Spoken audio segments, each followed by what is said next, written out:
सभी मसीही भाई बहनों को जय मसीह की। प्रभु आप सभी को आशीष दे।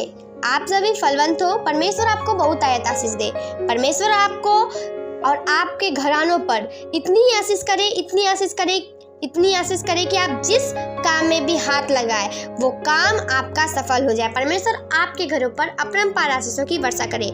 परमेश्वर आपको आशीष देता है जब वह देखता है कि हम उसकी आज्ञाओं को मानते हैं, और जब वह देखता है कि हम बस उसके वचन को सुनते ही नहीं परंतु उसके वचनों पर कान लगाकर उस पर चलते भी है। जब वह देखता है कि उसके प्रेम भरे वचन, उसके नम्रता भरे वचन को हम अपने मुंह से विश्वास के साथ बाहर निकालते हैं, तो वह बहुत ही ज़्यादा प्रश्न होता है। और जब वह प्रश्न होता है तो वह हमें अत्यंत अत्यंत आशीषों की वर्षा देता है, और जो हम अपने मुख से मांगते हैं पिता परमेश्वर से वह हमें पूरी करके देता है। वह हम जल्द ही देखेंगे कि वह जो हमने मांगा है वह पूरा हो जाएगा। ऐसा तब होगा जब आप पिता परमेश्वर से विश्वास के अनुसार मांगे, और वो भी जब आप परमेश्वर के पिता परमेश्वर के दिए हुए वचनों आज्ञाओं को माने और उस पर चले।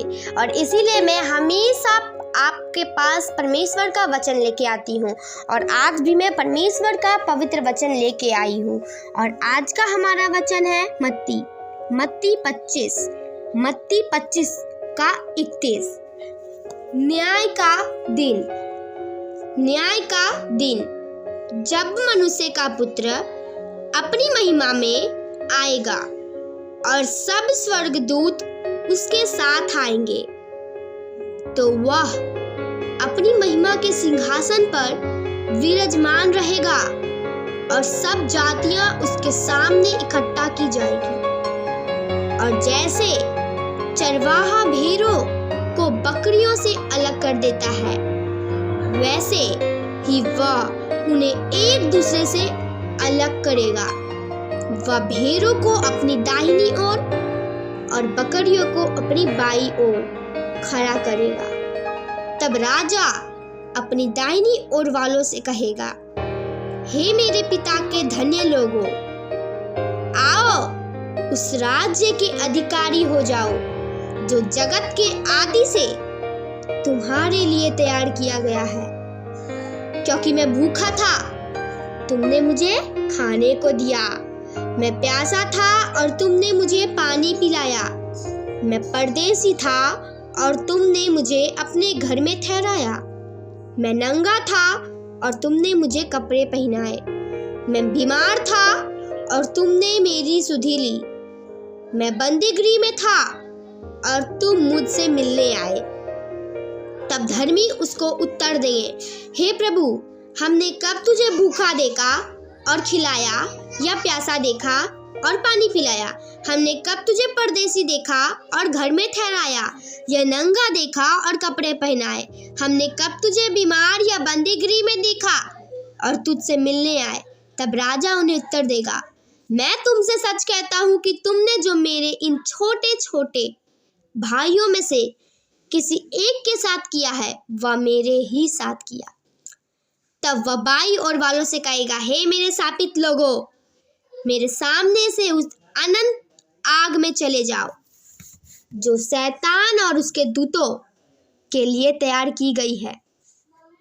क्योंकि मैं भूखा था और तुमने मुझे खाने को नहीं दिया, मैं प्यासा था, तुमने मुझे पानी नहीं पिलाया, मैं परदेसी था, तुमने मुझे घर में नहीं ठहराया, मैं नंगा था, तुमने मुझे कपड़े नहीं पहनाए, मैं बीमार और बंदीगृह में था और तुमने मेरी सुधि ना ली। तब वे उत्तर देंगे, हे प्रभु, हमने तुझे कब भूखा या प्यासा या परदेसी या नंगा या बीमार या बंदीगृह में देखा और तेरी सेवा टहल ना की?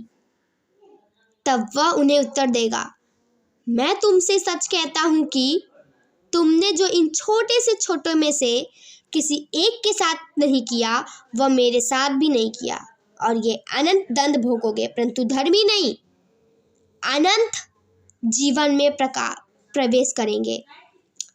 और ये अनंत दंड भोगोगे। किससे कहा? अधर्मी से। परंतु धर्मी कहाँ जाएंगे? अनंत जीवन में। हालेलुया। कितना अच्छा वचन था। इसमें लिखा है कि जो अधर्मी है वो अनंत आग, अनंत दंड को भोगेंगे।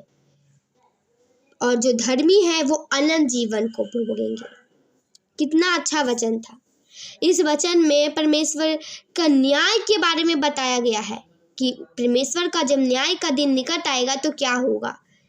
जैसे चरवाहा अपने बकरियों को और भेड़ों को अलग करता है, वैसे परमेश्वर धर्मियों को और अधर्मियों को अलग करेंगे।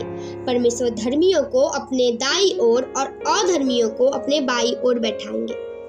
परमेश्वर बाई ओर वालों से क्या कहेंगे कि मैं भूखा था तुमने मुझे भोजन नहीं दिया, मैं प्यासा था तुमने मुझे पानी नहीं पिलाया, मैं नंगा था तुमने मुझे वस्त्र नहीं दिया, मैं परदेसी था तुमने अपने घर में मुझे पनाह नहीं दिया। तो बाई ओर वाले लोग क्या पूछेंगे कि परमेश्वर हमने कब आपको भूखा देखा और खाना नहीं खिलाया, कब पानी नहीं पिलाया आपको, परमेश्वर हमने कब आपको नंगा देखा और हमने आपको वस्त्र नहीं पहनाया।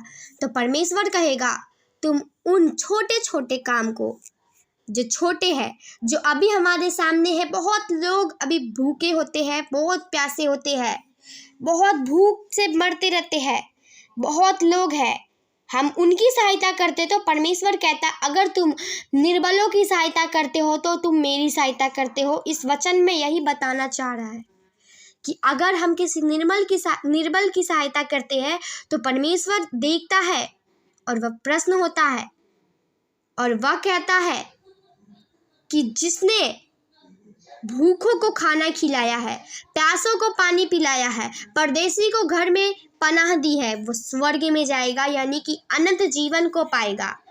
वो ये कहता है दाई ओर वालों को कि तुमने ये सारे काम किए हैं, तुमने भूखों को खाना खिलाया, प्यासों को पानी पिलाया, तुमने अपने घर में परदेसी को पनाह दिया, इसीलिए तुम अनंत जीवन के वारिस होगे, अनंत जीवन को भोगने पाओगे। आप हमारे चैनल को सब्सक्राइब करें, शेयर करें ताकि और भी लोग प्रभु के वचनों को जान सके। बेल आइकन दबाएं ताकि सबसे पहले नोटिफिकेशन आपके पास जाए। वीडियो को लाइक करें। जय मसीह की।